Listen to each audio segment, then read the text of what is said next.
تجوید کے اسباق میں خوش آمدید۔ آج ہم تجوید کے بارے میں بنیادی معلومات حاصل کریں گے۔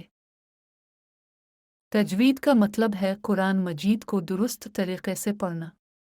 اس میں حروف کو ان کے صحیح مخارج سے ادا کرنا شامل ہے۔ حروف متحجی کو صحیح طریقے سے ادا کرنا بہت ضروری ہے۔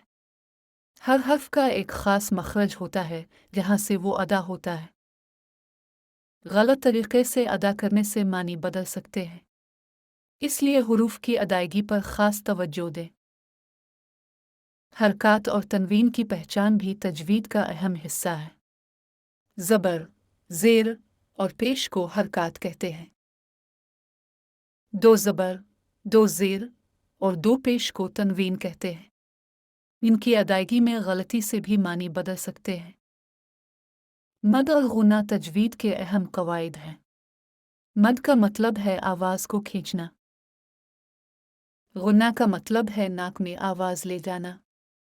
ان قواعد کو سیکھنا تلاوت کو خوبصورت بناتا ہے۔ تجوید سیکھنے کے لیے مشق اور تکرار بہت ضروری ہے۔ روزانہ قرآن مجید کی تلاوت کریں اور اپنی غلطیوں کو درست کریں۔ اچھے قاری سے سنیں اور ان کی تقلید کریں۔ اللہ تعالیٰ آپ کو قرآن مجید کو صحیح طریقے سے پڑھنے کی توفیق عطا فرمائے۔ آمین۔